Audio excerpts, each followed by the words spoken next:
जय हिंद दोस्तों। स्वागत है आपका इस नए क्लास में। आज इसमें लेके आए हैं जीके जीएस के टॉप 50 इम्पोर्टेंट क्वेश्चन जो आपके एग्जाम में पूछे जा रहे हैं, पूछे गए हैं, जो आपके यूपी होमगार्ड और यूपी कांस्टेबल के पेपर में बहुत ही इम्पोर्टेंट सिद्ध होगा। तो दोस्तों, आप इस क्लास में शुरू से अंत तक बने रहें और देखिएगा कि आपके कितने क्वेश्चन सही होते हैं। और अगर आपको वीडियो अच्छी लगे तो लाइक शेयर और सब्सक्राइब करना बिल्कुल ना भूलें। तो बिना समय खराब किए हुए चलिए शुरू करते हैं आज का पहला क्वेश्चन।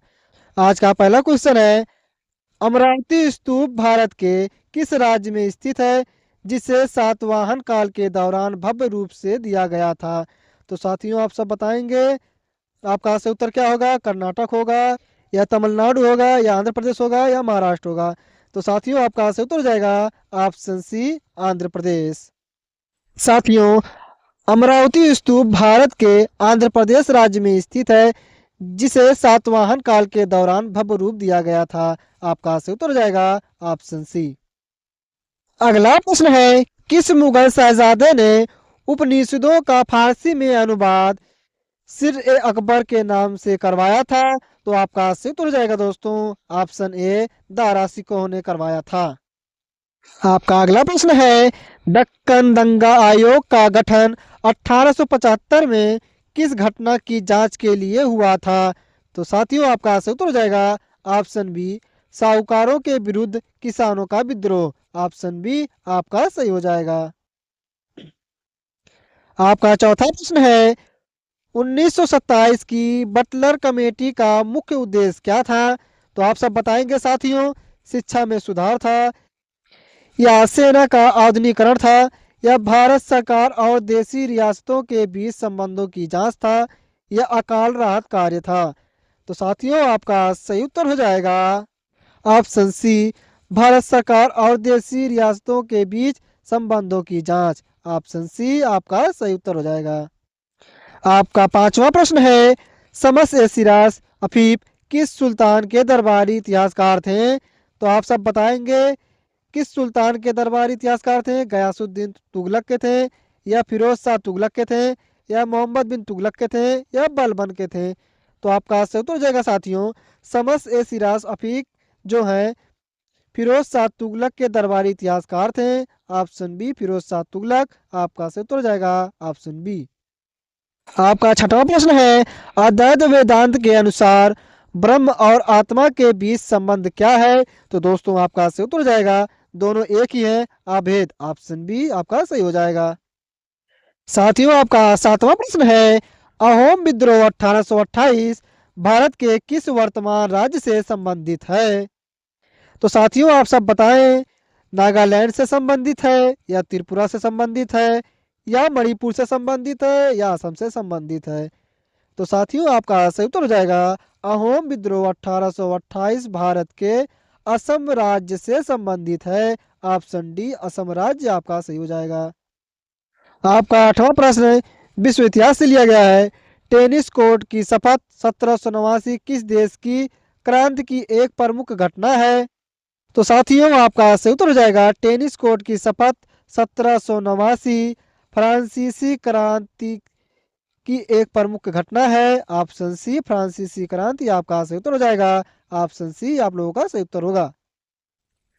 आपका अगला प्रश्न है, प्रबोधन काल के किस दार्शनिक ने शक्ति के पृथक्करण का सिद्धांत दिया था? तो साथियों, आप सब बताएंगे, रूसो ने दिया था, या वाल्टेयर ने दिया था, या मॉन्टेस्क्यू ने दिया था, या जॉन लॉक ने दिया था? साथियों, आपका सही उत्तर हो जाएगा प्रबोधन काल मॉन्टेस्क्यू ने शक्ति के पृथक्करण का सिद्धांत दिया था। ऑप्शन सी, मॉन्टेस्क्यू आपका सही उत्तर हो जाएगा। आपका 10वां प्रश्न है, जर्मनी का एकीकरण 1871 में किस युद्ध के बाद पूर्ण हुआ था? तो साथियों, आपका सही उत्तर हो जाएगा ऑप्शन बी, सेडान का युद्ध, फ्रांस पर्सिया युद्ध। आपका 11वां प्रश्न है, भारत में केबुल लामजाओ राष्ट्रीय उद्यान जो दुनिया का एकमात्र तैरता हुआ पार्क है किस झील पर है? तो आपका सही उत्तर क्या होगा दोस्तों, आप सब बताएं। लोकटक झील पर होगा, या चिल्का झील पर होगा, या बुलर झील पर होगा, या डल झील पर होगा? आपका सही उत्तर हो जाएगा साथियों, भारत में केबुल लामजाओ राष्ट्रीय उद्यान दुनिया का एकमात्र तैरता हुआ पार्क लोकटक झील पर है। ऑप्शन ए सही है। लोकटक झील जो है यह मणिपुर राज्य में स्थित है। आपका सही उत्तर हो जाएगा ऑप्शन ए। अगला प्रश्न है, बाबा बुदन की पहाड़ियां कर्नाटक के किस जिले में है जो कॉफी उत्पादन के लिए प्रसिद्ध है? तो साथियों आप सब बताएं, बाबा बुदन की पहाड़ियां कर्नाटक के किस जिले में स्थित है जो कॉफी उत्पादन के लिए प्रसिद्ध है? कोडागू में है, या चिकमगलूर में है, या हासन में है, या शिमोगा में है? तो साथियों आपका सही उत्तर हो जाएगा ऑप्शन बी, चिकमगलूर में। आपका सही उत्तर हो जाएगा ऑप्शन बी। अगला प्रश्न है, दंडकारण्य क्षेत्र भारत के किस राज्यों में फैला हुआ है? तो आप सब बताएंगे साथियों, दंडकारण्य क्षेत्र भारत के उड़ीसा, छत्तीसगढ़ और आंध्र प्रदेश राज्य में फैला हुआ है, या मध्य प्रदेश और उत्तर प्रदेश राज्य में फैला हुआ है, या महाराष्ट्र और गुजरात राज्य में फैला हुआ है, या तमिलनाडु और केरल राज्य में फैला हुआ है? तो साथियों आपका सही उत्तर हो जाएगा, दंडकारण्य क्षेत्र भारत के उड़ीसा, छत्तीसगढ़ और आंध्र प्रदेश राज्य में फैला हुआ है। आपका सही उत्तर हो जाएगा ऑप्शन ए। 14वां प्रश्न है, भारत का सबसे गहरा बंदरगाह कौन सा है? तो साथियों आप सब बताएं, भारत का सबसे गहरा बंदरगाह मुंबई है, या चेन्नई है, या कांडला है, या विशाखापत्तनम है? तो साथियों आपका सही उत्तर हो जाएगा, भारत का सबसे गहरा बंदरगाह विशाखापत्तनम है। आपका सही उत्तर है ऑप्शन डी। 15वां प्रश्न है, शिव समुद्रम जलप्रपात किस नदी पर स्थित है?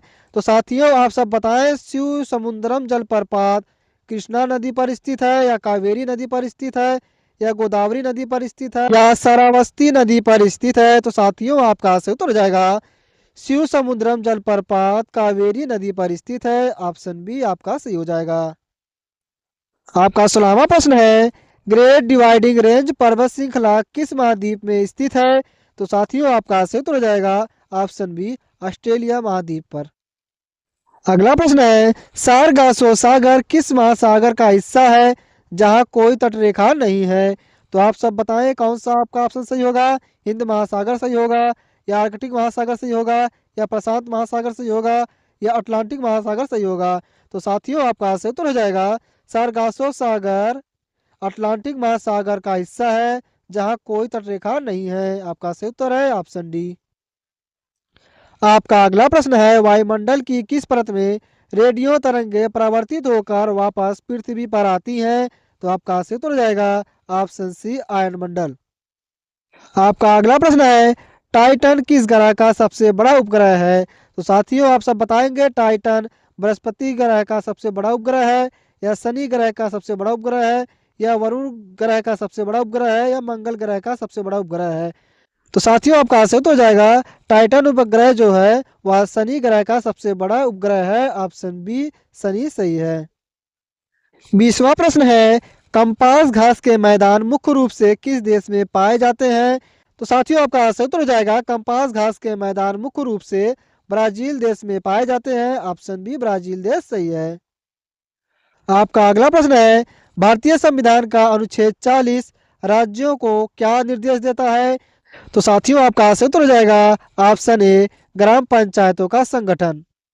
आपका 22वां प्रश्न है, संसद के विश्रांति काल में अध्यादेश जारी करने की राष्ट्रपति की शक्ति किस अनुच्छेद में है? तो साथियों आपका सही उत्तर हो जाएगा ऑप्शन बी, अनुच्छेद 123। आपका अगला प्रश्न है, लोक लेखा समिति में लोकसभा के कितने सदस्य होते हैं? तो आपका सही उत्तर हो जाएगा ऑप्शन डी, 15 सदस्य। आपका अगला प्रश्न है, भारतीय संविधान की 6ठी अनुसूची किन राज्यों के जनजाति क्षेत्रों के प्रशासन से संबंधित है? आपका सही उत्तर हो जाएगा, भारतीय संविधान की 6ठी अनुसूची जो है वह जो है असम, मेघालय, त्रिपुरा, मिजोरम राज्य के जनजाति क्षेत्रों के प्रशासन से संबंधित है। ऑप्शन ए सही है। आपका 25वां प्रश्न है, राज्य के नीति निर्देशक तत्व डीपीएसपी किस देश के संविधान से लिए गए हैं? तो साथियों आप सब बताएं, राज्य के नीति निर्देशक तत्व ऑस्ट्रेलिया देश से लिया गया है, या आयरलैंड के देश के संविधान से लिया गया है, या कनाडा देश के संविधान से लिया गया है, दक्षिण अफ्रीका देश के संविधान से लिया गया है?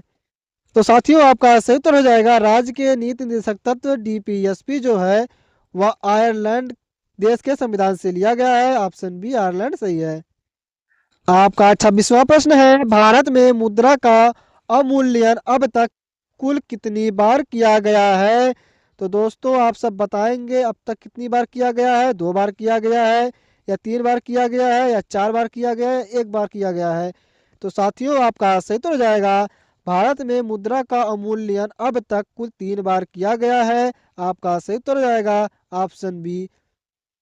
3 बार जो अवमूल्यन हुआ है वह 1949 में हुआ है, और 1966 में हुआ है, और 1991 में हुआ है। आपका सही उत्तर हो जाएगा ऑप्शन बी। आपका अगला प्रश्न है, एंजल टैक्स का संबंध मुख्य रूप से किससे है? एंजल टैक्स का संबंध मुख्य रूप से स्टार्टअप्स में निवेश करना है। ऑप्शन डी सही है। आपका अगला प्रश्न है, गिग इकोनॉमी में किस प्रकार के कर्मचारी शामिल होते हैं? तो आप सब बताएं किस प्रकार के कर्मचारी शामिल होते हैं। सरकारी अस्थायी कर्मचारी शामिल होते हैं, या केवल कृषि मजदूर शामिल होते हैं, या फ्रीलांसर या कॉन्ट्रैक्ट पर काम करने वाले शामिल होते हैं, या बैंक कर्मचारी शामिल होते हैं? तो साथियों आपका सही उत्तर हो जाएगा, गिग इकोनॉमी में फ्रीलांसर या कॉन्ट्रैक्ट पर काम करने वाले कर्मचारी शामिल होते हैं। आपका सही उत्तर हो जाएगा ऑप्शन सी। आपका अगला प्रश्न है, लारेंज वक्र के बीच की सीधी रेखा को क्या कहा जाता है? तो साथियों आपका सही उत्तर हो जाएगा, लारेंज वक्र के बीच की सीधी रेखा को पूर्ण समानता की रेखा कहा जाता है। ऑप्शन ए सही है। आपका तीसरा प्रश्न है, भारत में न्यूनतम समर्थन मूल्य एमएसपी की सिफारिश कौन सी संस्था करती है? तो साथियों आप सब बताएं, भारत में न्यूनतम समर्थन मूल्य एमएसपी की सिफारिश कौन सी संस्था करती है? नीति आयोग करती है, या कृषि लागत एवं मूल्य आयोग करती है, या नाबार्ड करती है, या भारतीय खाद्य निगम करती है? तो साथियों आपका सही उत्तर हो जाएगा, भारत में न्यूनतम समर्थन मूल्य एमएसपी की सिफारिश जो है वह कृषि लागत एवं मूल्य आयोग सीएसीपी करता है। ऑप्शन बी सही है। आपका 31वां प्रश्न है, सत्याग्रह शब्द का सही संधि विच्छेद क्या है? सत्याग्रह शब्द का सही संधि विच्छेद होगा सत्य धन आग्रह, सत्याग्रह। ऑप्शन बी सही हो जाएगा। इसमें दीर्घ स्वर संधि है। आपका सही उत्तर हो जाएगा, दीर्घ स्वर संधि इसमें है। ऑप्शन बी आपका सही हो जाएगा। आपका अगला प्रश्न है, पीताम्बर में कौन सा समास है जब इसका अर्थ विष्णु लिया जाए? तो आपका सही उत्तर हो जाएगा ऑप्शन बी बहुब्रीहि। आपका अगला प्रश्न है, विपरीतार्थक शब्द का चयन करें। अस्थावर का विलोम शब्द क्या होगा? अस्थावर शब्द का विलोम शब्द जंगम होगा। ऑप्शन डी सही है। आपका अगला प्रश्न है, अनल और अनिल शब्द युग्म का क्रमशः सही अर्थ क्या है? अनल और अनिल शब्द का सही अर्थ क्या होगा? हवा और आग होगा, या आग और हवा होगा, या पानी और आग होगा, या धूल और हवा होगा? तो साथियों आपका सही उत्तर हो जाएगा, अनल यानी अर्थात हवा होता है, और अनिल का अर्थ आग होता है। तो साथियों आपका सही उत्तर हो जाएगा ऑप्शन ए, अनल हवा और अनिल आग। ऑप्शन ए आपका सही उत्तर हो जाएगा। अगला प्रश्न है, जो किए गए उपकार को मानता हो वाक्यांश के लिए एक शब्द है। जो किए गए उपकार को मानता हो वह कृतज्ञ कहलाता है। ऑप्शन बी सही है। 36वां प्रश्न है, छाती पर सांप लौटना मुहावरे का सही अर्थ क्या है? तो साथियों आप सब बताएंगे, छाती पर सांप लौटना मुहावरे का अर्थ डर जाना होगा, या लड़ाई करना होगा, या ईर्ष्या करना होगा, या बहुत मेहनत करना होगा? तो साथियों आपका सही उत्तर जो होगा छाती पर सांप लौटने का सही मुहावरा होगा वह ईर्ष्या करना होगा। ऑप्शन सी सही है। आपका 37वां प्रश्न है, तद्भव शब्द पहचाने। कूप, कोयल, स्वर्ण, मयूर। तो इसमें जो आपका तद्भव शब्द होगा वह कोयल होगा। ऑप्शन ए कोयल सही है। आपका 38वां प्रश्न होगा, शुद्ध वर्तनी वाले शब्द का चयन कीजिए। तो इन चारों में से शुद्ध वर्तनी वाला शब्द ऑप्शन बी श्रृंगार सही होगा।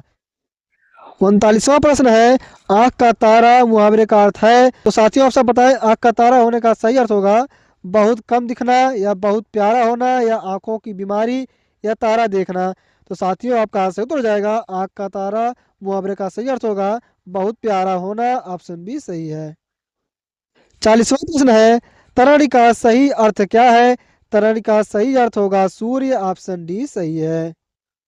और तरणी का सही अर्थ होगा नाव। आपका सही उत्तर हो जाएगा ऑप्शन डी। आपका अगला प्रश्न है, उत्तर प्रदेश के किस जिले में देश का पहला फिश म्यूजियम मछली संग्रहालय बनाया जा रहा है? तो साथियों, आपका सही उत्तर होगा उत्तर प्रदेश के लखनऊ जिले में देश का पहला फिश म्यूजियम मछली संग्रहालय बनाया जा रहा है। आपका सही उत्तर होगा ऑप्शन सी, लखनऊ। 42वां प्रश्न है, भीतरगांव का मंदिर ईंटों से निर्मित गुप्तकालीन मंदिर यूपी के किस जिले में है? तो साथियों, आप सब बताएं, भीतरगांव का मंदिर ईंटों से निर्मित गुप्तकालीन मंदिर यूपी के किस जिले में है? वाराणसी जिले में है, या कानपुर जिले में है, या प्रयागराज जिले में है, या झांसी जिले में है? तो साथियों, आपका सही उत्तर हो जाएगा भीतरगांव का मंदिर ईंटों से निर्मित गुप्तकालीन मंदिर यूपी के कानपुर जिले में है। ऑप्शन बी, कानपुर नगर सही है। आपका अगला प्रश्न है, उत्तर प्रदेश का कौन सा जिला बांसुरी के उत्पादन के लिए जीआई टैग प्राप्त कर चुका है? तो साथियों, आप सब बताएंगे जीआई टैग बरेली प्राप्त कर चुका है, या सहारनपुर प्राप्त कर चुका है, या मुरादाबाद प्राप्त कर चुका है, या पीलीभीत प्राप्त कर चुका है? तो साथियों, आपका सही उत्तर हो जाएगा उत्तर प्रदेश का पीलीभीत जिला बांसुरी के उत्पादन के लिए जीआई टैग प्राप्त कर चुका है। ऑप्शन डी, पीलीभीत सही है। आपका अगला प्रश्न है, उत्तर प्रदेश की प्रथम महिला राज्यपाल कौन थी? तो आप सब बताएं, उत्तर प्रदेश की प्रथम महिला राज्यपाल सुचेता कृपलानी थी, या आनंदीबेन पटेल थी, या सरोजनी नायडू थी, या मायावती थी? तो साथियों, आपका सही उत्तर हो जाएगा उत्तर प्रदेश की प्रथम महिला राज्यपाल सरोजनी नायडू थी। ऑप्शन सी सही है। आपका सही उत्तर हो जाएगा ऑप्शन सी, सरोजनी नायडू। आपका अगला प्रश्न है, बखीरा पक्षी विहार उत्तर प्रदेश के किस जिले में स्थित है? तो साथियों, आप सब बताएं, बखीरा पक्षी विहार उत्तर प्रदेश के बस्ती जिले में स्थित है, या संत कबीर नगर जिले में स्थित है, या सिद्धार्थ नगर जिले में स्थित है, या गोरखपुर जिले में स्थित है? तो साथियों, आपका सही उत्तर हो जाएगा बखीरा पक्षी विहार उत्तर प्रदेश के संत कबीर जिले में स्थित है। ऑप्शन बी, संत कबीर नगर सही है। अगला प्रश्न है, 21 जनवरी 2026 को किन उत्तर पूर्वी राज्यों का 54वां स्थापना दिवस मनाया जा रहा है? तो आपका सही उत्तर हो जाएगा ऑप्शन बी, त्रिपुरा, मणिपुर और मेघालय। आपका अगला प्रश्न है, जनवरी 2026 में जारी ग्लोबल फायर पावर इंडेक्स में भारतीय सेना को दुनिया में कौन सा स्थान मिला है? तीसरा स्थान मिला है, छठवां स्थान मिला है, पांचवा स्थान मिला है, चौथा स्थान मिला है? तो साथियों, आपका सही उत्तर हो जाएगा चौथा स्थान। आपका सही उत्तर हो जाएगा ऑप्शन डी। आपका अगला प्रश्न है, मिस यूनिवर्स 2025 की विजेता विक्टोरिया कजेर किस देश की निवासी है? तो आपका सही उत्तर हो जाएगा option D, Denmark. Miss universe 2025 की विजेता विक्टोरिया कजेर वह डेनमार्क देश की निवासी है। आपका सही उत्तर हो जाएगा ऑप्शन डी। 49वां प्रश्न है, उत्तर प्रदेश के वर्तमान मुख्य सचिव चीफ सेक्रेटरी जनवरी 2026 में कौन है? तो आपका सही उत्तर हो जाएगा ऑप्शन बी, शशि प्रकाश गोयल।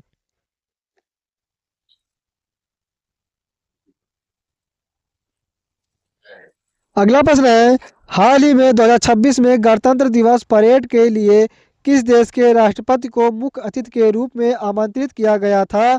तो साथियों, आप सब इसका आंसर कमेंट बॉक्स में बताएं, और उम्मीद करते हैं कि आप सभी लोग 50 क्वेश्चन में से ज़्यादा क्वेश्चन अटेम्प्ट किए होंगे और सही किए होंगे। और आप सभी लोग अपना स्कोर कमेंट बॉक्स में शेयर करें, जिससे पता लग सके कि आप यूपी होमगार्ड की तैयारी कितनी कर रहे हैं, आपकी तैयारी अच्छे से हो रही है या नहीं। अगर आप अपनी तैयारी अच्छे से करना चाहते हैं तो आप अपने चैनल पीएस क्यूज वाला को सब्सक्राइब, शेयर और कमेंट करना बिल्कुल ना भूलें।